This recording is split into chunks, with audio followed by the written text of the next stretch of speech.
Welcome to the Hamumu Halloween Home Horror Hoedown, the podcast where we watch scary movies so you don't have to. From award-winning to completely unknown, we take them all way too seriously. I'm your host, Mike Hommel. And I'm your host, Solange Hommel. Now, warning, we use a ghoulish number of spoilers, so watch the movies first. Second warning, we don't know anything about anything, so don't take us seriously as we take these movies seriously. Solange. Sir? If I told you to fill a bucket with milk and slit your wrist and pour blood into the milk, and then dump that into the dirt and cover it with dirt, I'm just curious what you would do if I told you to reverse that. That's a good question. If that was the sum total of reversal instructions I gave you. Well, sure, the reversal instructions. I mean, there was some hammering on the trunk of a tree and some other things that, like, I'm not sure how to reverse. I'm not sure how to unhammer it, but like, well, you could do it in the opposite order. Yeah, that's what I think she was gonna do. I don't know though. I don't know. You can't unblood the milk, huh? You can't unspill the milk, is what I've heard. I just needed more details than just reverse it. I feel like with Pyewacket from 2017, I just needed more details is a good summary of the movie. Yeah, did you just need more details? I don't know. I don't know if it's that I needed more details or that there just weren't many details to be had. Like, when I think about what happened in this movie, I'm like looking back at my notes, I'm trying to summarize, like remember the things. Really? The girl was sad and unhappy in her life. She tried to kill her mom with a ritual. Her friends were like, dude, what are you doing? Don't do that. And then she got attacked by the demon that she summoned. And that's it. Yeah. That's the whole movie. Which, if she had just done her research, she would have known that that's specifically what happens if you do this. Right? There was nothing unexpected. Honestly, the most unexpected part of the whole movie was when she told her friends what she had done, because she was in this group of like bad kids. They were goth kids. They had tattoos and like tongue piercings and said swears. Like, she tells her friends about what she did, and her friends were truly appalled at her behavior. Yeah. And like literally were like, why would you try to kill your mom? I would never do that. Oh my gosh. Like, they were shocked. And that was the most surprising thing to me. I was like, oh, I didn't expect them to act like normal people. Yeah, actually, I think the most surprising moment for me in this movie, the most shocking horror in this movie was, so background, Leah, the main character, her father died some amount of time ago. I think not a long time ago. Probably not Maybe long. Like somewhere between a couple months and a year. Sure. And both she and her mom are having a hard time with this for some reason. So, you know, it causes tension between them. And like her mom wants to move out of the house because it's, you know, it's a bad place to be. And she doesn't want to move because, you know, friends and all that teenager nonsense. Sure. And at one point when they're arguing, her mom gets up in her face and says, moving on is impossible with you. Every time I look at your face, I see his face. I just want to tear it off. And I'm like, oh. Yeah, I mean... That's another thing you can't reverse. No, right? That was the point when she decided to kill her mom. And maybe if she had explained that to her friends, they would have been like, oh, okay. Totally deserved. I mean, everyone was having a hard time, and everyone needed a therapist, and no one needed the demons to be summoned. Yeah, I don't think anyone needed the demons to be summoned. It didn't solve any of the problems. Oh, another surprising thing to me. Okay. So, mom leases a cabin out in the middle of the woods, and they get in a fight over whether Leah is going to go to the same school or not, or for how much longer she will go to the same school. Because it's a long drive. And the mom, like, immediately caves to, fine, I guess I will drive you and pick you up and blah, for the rest of the year. And then after that, you have to go to a different school. And then later she's complaining about how she drives 2 extra hours every day. Yeah. which really I was thinking meant that they lived an hour away. It really means they live half an hour away from the school. Why? Because if she works at home and she drives to school and back to drop her off and then to school and back to pick her up, that's 2 hours. You're right. That's the math. Okay, which makes this even more ridiculous, I think. But when I heard 2 hours, I was like, okay, wait a minute. There's a bus. That's because the later secret twist to the she whole made thing. her ride the bus home one day. And I'm like, hold on. There's a bus that will take her from school to your new house. Yeah. And the only solution you can come up with is to pull her out of her school and put her in a new school. Like, if the bus goes to your house, you still live in that school district. Yeah. Yeah. And then I was like, okay, I get it that you don't want to drive an hour. And then I was surprised because if it takes an hour to drive it, that bus ride is like 2 hours long. That's not a fun bus ride. I'm like, okay, I get why she doesn't want to ride the bus. But now, if they only live a half hour away from school, that's maybe an hour-long bus ride. And growing up the way I did, I have very little sympathy for someone who doesn't want to ride the bus for an hour because I did it twice a day, almost every day of my entire school career from 3rd grade to like 10th grade. When I was in middle school, I took the bus to middle school. That was a half hour of drive time. And you probably lived like 5 minutes away from your middle school. No. I mean, driving to the school took half an hour. I'm sure the bus ride was an hour plus. Yeah. It's fine. I mean, my bus ride was almost exactly an hour. And you could drive from my house to my school in like 20 minutes.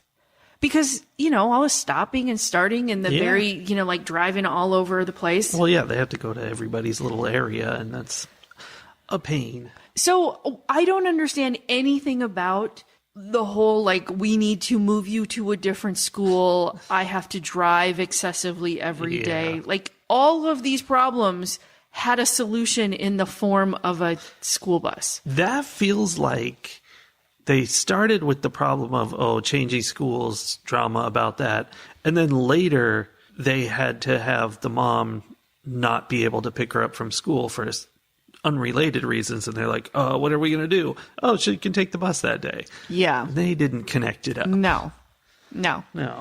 And then also amusing was later, and this again was because of what they needed to have happen in the story, Leah calls the boy she has a crush on. Yeah. And is like, I need you to come and help me. Like, oh my gosh, bad things are happening. I need you to come save me. And theoretically, this guy also had a crush on her. And remember, we have now figured out she lives half an hour away from school. Yes. And his response, this teenage boy with access to a car, is, I don't think I can drive that far. Yeah, he doesn't know. That might be too far. I'm not sure what the problem with the farness was. Like, at first he was saying, I don't have access to the car. Like, I have to wait till my parents go to bed or something like that. But if he was going to take the car after they fell asleep, like, if that was okay with him, he'll steal his parents' car. But he won't drive it a whole half hour away. That's farther than he can drive. The thing is, it's an electric car. It's an early electric car. This is 2017. And it doesn't have that much range. He can't go there and back. Right. That's probably what he meant. Doesn't know if he can go that far. It just, like, what teenage kid who wants to drive is like, but not that far. No. I can't be spending my whole evening in the car. Yes, they had a very special relationship because there were multiple scenes of them sitting next to each other at school or in a car or whatever and looking at each other and then going, right? They weren't even touching each other. No. They were just like, what are you thinking? In that first scene, I totally was expecting them to, like, start kissing or something. Like, here we are, surprise. Now we're in love or whatever. Like, it was going to be that moment of, like, we're acknowledging this relationship. There's a term for that moment. That's a pyewacket. That's not what pyewacket means. Oh. Sorry. Pyewacket is when you do a ritual spell to murder your mother with demons. Oh, sure, yeah. I don't actually know what Pyewacket means. It sounds like a British sport. It kind of does. Just a spot of Pyewacket. But it's spelled with a Y, which I find Yeah. interesting. And also, she had the logo. She had the Pyewacket logo on her backpack, which I think was the logo for the movie production company or something. Did she have it on her backpack? Yes, it was like she had one of those patches that you... Why? I did not know that said Pyewacket, because the whole thing with this movie was, from the title screen to throughout, was death metal text. And so, like, the title was written in death metal text, but it was readable. Oh, yeah. It wasn't the production company. It was the title screen is what I'm thinking of. Yeah. But Yeah. that exact thing was a patch on her backpack. I could never tell. So, yeah, that was Pyewacket. Pyewacket. It does sound like a band name. Yeah, so anyway, they giggled at each other repeatedly in multiple different situations, and yet never at any point did they actually physically touch each other. It's like they were making a movie with all actors who were like that one girl in the X-Men who, like, if she touches somebody else, they die. Rogue. Yes. Yes. It's like they all have what Rogue has. And so they were doing their acting, but they had to do it with space between each other. Yeah. Maybe they were leaving space for the Lord. I don't know. Yes. I mean, you're making a movie with, young teens. You can't be inappropriate. Here's the thing that happens in movies that doesn't happen in the real world. Famous people, I mean, not famous necessarily, but for instance, the author of a book who's doing a book signing. Right. A book about rituals or... Yes, he wrote Black River, Black Magic. Okay. That's a book about black magic, weirdly enough. And probably Black Rivers also. And he does book signing. She goes to the book signing. Great. One of the things her mom got mad about. Yes, Oh. because...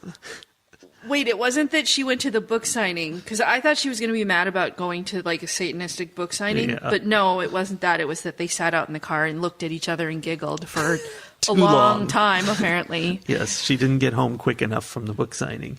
Her mom was not cool. She goes to the book signing because she's into the book. Then later on, she's having a problem with black magic. And she's like, I pyewacketed my mom. That's not good. And Wait, is it a verb? absolutely. I was thinking it was a noun this whole time. Well, it's both. Okay. She gets his contact information on the internet somehow and emails him, and he responds in like a day and is like, yes, we've got to talk. Can you meet tomorrow? That's not what people do. Well, we don't know what she actually told him in the email because we don't see the email that she sends. No. We just see him saying, your email is very concerning. I'm taking it very seriously.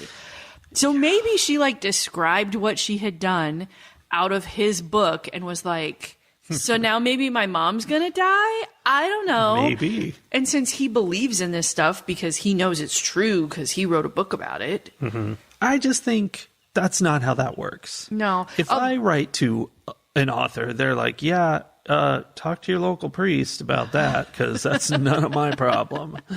Although he didn't actually meet her, he told her to meet her, and then she went somewhere special, and then they talked on the phone. Yeah. Why? Yeah, I don't know.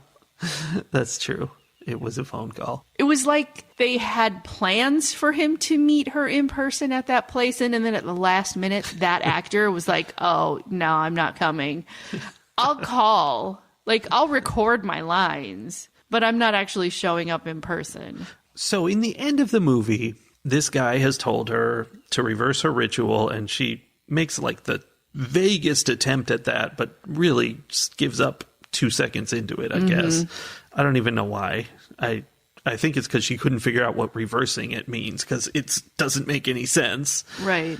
And then she sees her mom's dead body in the woods, and yet her mom is somewhere calling to her. And so she's like, oh, no, I can't trust my lying eyes, because that's what he said. But she doesn't think that. thinks that that's her dead mom's body, Yes, and then she continues on as if she knows her mom is dead. She thinks she can't trust her lying ears as opposed to eyes. Even though the lady that she calls on 911 is like, who's that? I hear yelling in the background. That should have been a good clue. But the guy had told her, Pyewacket's going to mess with your head and all that. So you don't know what you're looking at. And so there's the question of whether the dead body is really her mom dead or it's pretending to be a demon. At one point, I don't know if this was just bad filmmaking, but that dead body moved its eyes. And in a creepy way. Yeah, I think that was intentional. Maybe that was showing that haha, I'm the demon. I'm not actually your mom's dead body after all. Because that makes sense with what happens to make it more tragic.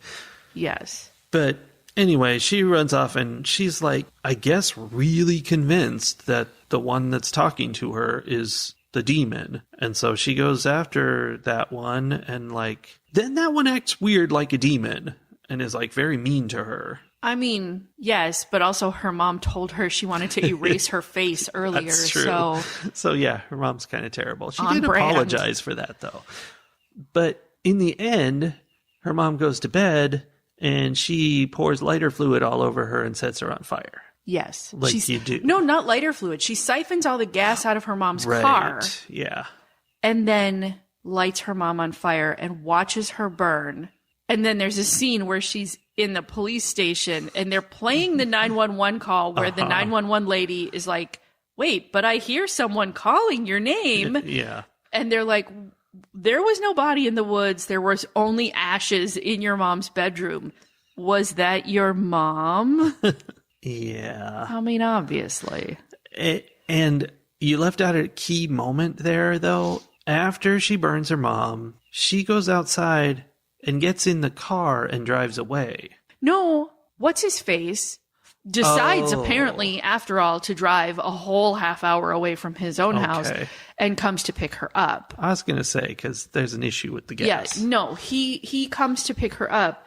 And that was one of the last notes that I made, was that made me realize something that had been bothering me a couple of times through the movie. And that's the only specific example I can think of, but I know it happened more than once. This movie was almost entirely told from Leah's point of view, right? Yeah. This was her story. But there are moments where suddenly we're in her mom's point of view or we're in her boyfriend's point of view. And that was one of them. Suddenly, we're in the bedroom where Leah's setting her mom on fire. And instead of seeing the headlights pull up, suddenly we're in the car driving toward the house. And I'm like, why? Why am I suddenly in the boyfriend's head?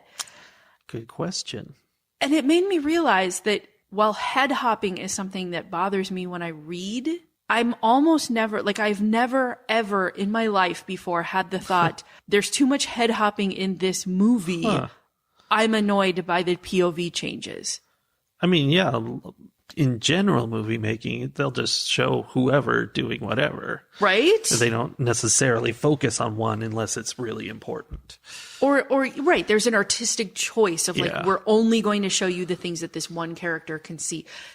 In most cases, though, I guess movies are kind of that omniscient perspective. And in this case, it was so extraneous. I'm like, there is zero reason for me to see this scene of the car driving up to the house from the boyfriend's point of view. Yeah. I think we even see the headlights flash in the window. So she's like, oh, a car is here. Right? Yeah. I'm I didn't need to. I heard her make the phone call. And despite the fact that he said, oh, it's too far, if I had just seen the headlights, I would have been like, oh, turns out he decided to come save her after all. Yeah. Because it wasn't like we went into the car and saw the boyfriend driving. We were literally in his head, looking out the windshield through his eyes. Maybe so it could have been anybody. Because Pyewacket took over Leah's mind, so we had to get out of there and get back into a human mind. Maybe. Or maybe it was Pyewacket driving. It was never the boyfriend at all. Why did Pyewacket drop her off at the police station then? Just to mess with her more. Because that's the whole point. Is after Pyewacket does what you want, it then messes with you. Yeah. That's the whole issue. I think that's the whole reason she called it off. She was like, oh, it's going to affect me? I don't know. Mm-hmm. I mean, okay, it was interesting how she and her mom were absolutely at each other's throats. She hated her mom to the point that she wanted her to die, right? She wanted her whacked. She does the ritual and immediately she's like, oh no, something's going to happen to my mom. And like, she's on alert for all of the things that might kill her mom. And she's suddenly like all soft and warm and forgiving toward her. Yeah. And her change then made her mom be like, oh, okay, I'm so sorry. Like, things will be better. And they have this much better relationship because she stopped being so antagonistic, but only because she thought her mom was dying. Yeah, I guess the lesson is you should try to kill your parents. It will solidify your relationship. Yes? I am not sure that that's the lesson. Okay. But I'm not sure it's not. I think we can figure out the lesson by looking here on Rotten Tomatoes and see what a critic said about the movie. Ooh, okay. Which is part family drama and part supernatural horror. Adam McDonald's second feature, Pyewacket, shows what happens when a morbid curiosity with the occult becomes a terrifying pact that can't be undone. Which is what the movie shows. Yeah. But I'm not sure that's a lesson we can take with us into the world, because it's so rare that curiosities with the occult become a pact that can't be undone. Okay, but that goes back to one of my early notes. Oh? One of my early notes was, these kids feel written by people who have only ever seen after-school specials about teenagers. Yeah. And only the after-school specials written in like the 90s during the satanic panic phase, where like goth kids, right? Anyone who wore black was suspect, and Dungeons and Demons was making contracts with the devil. It was so satanic panic in the whole thing, up until the point where the other goth kids were like, "You did what?" Yeah. So. Yeah, I feel like the minds that put this story together had no real connection or experience with any kind of occult, goth mentality, or really even teenage angst, period. Like, even that felt so, like, over the top. Well, to counter that, I will say that it's reportedly a horror flick. Pyewacket is at heart a film student short stretched into 90 minutes, and that's the least of its problems. Oh, yeah. Yeah, I can see that. I don't agree with that. You don't? It does not feel like film student film. We've seen film student film. This is a very professional piece of work. It's just not that interesting. Okay, I will give you that. It doesn't feel like film student work, but it definitely feels like a short where they were like, oh, I have to fill this up with a bunch of stuff and make it longer. Because nothing happens in this movie. That was really noticeable, I guess, early on. It felt like a long time. When she and her mom had been fighting about her dad being dead, and she was going to school and seeing her friends, and her mom's like, we're going to move. And she's like, okay, whatever. All of that was so much of the movie before she did any pye-wacketing. Yes. It was excessive. And I knew it was going to be a movie about a girl who was unhappy in her life and like resorted to black magic to solve this problem, right? I knew that going in.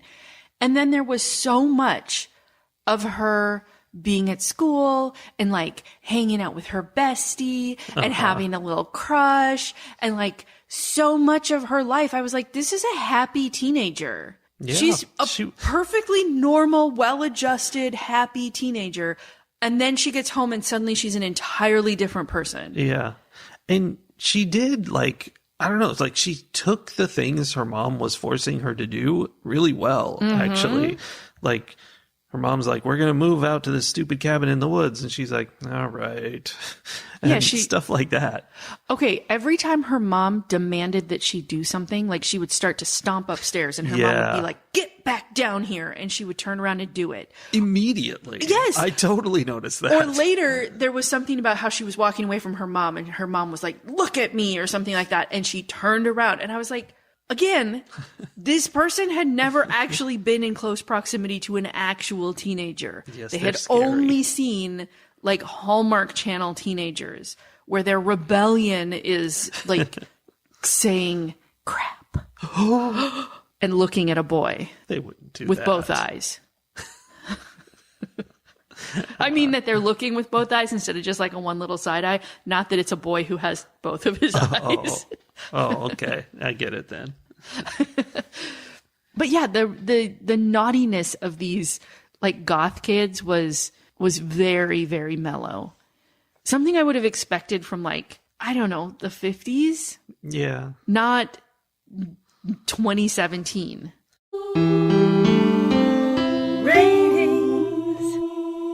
There are so many things that were done well in this movie. I feel like the lighting was dramatic. The character, like the actors and actresses were not bad. They just were not well written. At least that's my take on it. It wasn't a bad movie, but somehow at the same time, it wasn't a good movie. And I wasn't at all interested. And I wonder if I would have been more interested had I been like 16 years old watching this movie. And maybe more, it would have been more dramatic because I would be closer to that, like those really like high highs and low lows that come with being a teenager and all that brain chemistry that's happening. Yeah, brains. But as it is, I was looking at this and I was like, girl, way overreacted by resorting to black magic. Yeah. And then like immediately knew it and then did a terrible job of trying to solve her problem. Like she knew what she needed to do and she barely even tried. And she just was Yeah. like, oh, well, I guess I have to light my mom on fire now. Yeah. Uh-oh. It just felt very, oh, here's a common complaint. It's kind of a cliche complaint about writing.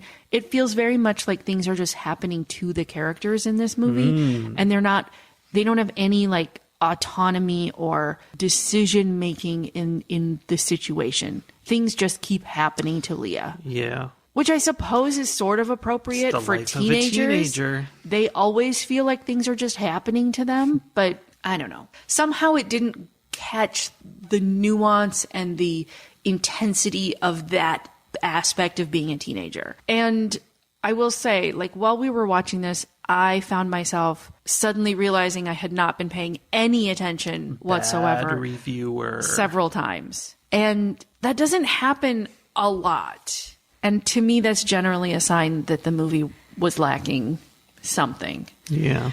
So I am going to give Pyewacket 2.5 feet of red string. I don't know about the half. Like 2 feels a little bit low. 2 feels like weirdly vindictive about the movie, which I don't feel. 2.5 though, I'm like, ugh, that feels like I'm rewarding it for something it didn't do. So I don't know. But I'm going to go ahead and give it the benefit of the doubt and do 2.5. That feels very copycatty because my head was saying that. I can read your mind. I also give this 2.5 feet of red string because I feel like it's very competently done on every level. Like not just as, filmic business with the lighting and all that stuff, but like Filmic. Is that a professional term? yeah. Okay. Yeah, it is. I'm a professional podcaster. Yeah, you are. And it was also like the writing and the characters and the acting, like everything about it should have worked. It just was really boring. And like, not in that mind-numbing kind of way, just in like a, why didn't you make this movie about something kind of way? Right? Something should have happened in this movie, and they forgot to do that part. Yeah. I mean, I feel like I put a lot of blame on the writers a lot when we have movies we don't like. But this one really feels like there was a problem with the writing. Like it needed a few more rounds in the editing room before it ever became a movie. That makes sense. They had tightened it up because it was loose. It was loose. Tightened it up, but also filled it full of like relevant things rather than filler things. Because Yeah. or maybe just made a short, for God's sake. Like make the story what it needs to be. Yeah, I mean, I can really picture the short because, like, it feels like what shorts are is somebody goes out in the woods, that somebody has a fight with their mom, goes out in the woods and performs a ritual, and then comes back to whichever the situation may be. Right. Is this my mom or is it the demon? Yeah, and then she burns her up and it's done. And it's like 15 minutes. And see, then the ending would have been like this dramatic, like, oh no, she killed her actual mom, would have been like more oh no. In this case, I was just like, yeah, she's been making terrible choices the whole time. Like, this is not a surprise. Yeah. We've learned enough to know this makes sense. Right? Like, she wasn't paying attention to any of the things that were being told to her from this guy who knows about black magic, and obviously this is what's happening. So, yeah. All right, well, that was disappointing. Maybe next week there will be something a little more better? Yes, I wasn't more sure how I was better. going to finish that sentence. More betterer than this, for sure. Okay. Speaking of needing better writers. Yeah. Well, Pyewacket, everybody. Pyewacket! Stay in the dark, kids! Stay in the dark where the Pyewacket can get you.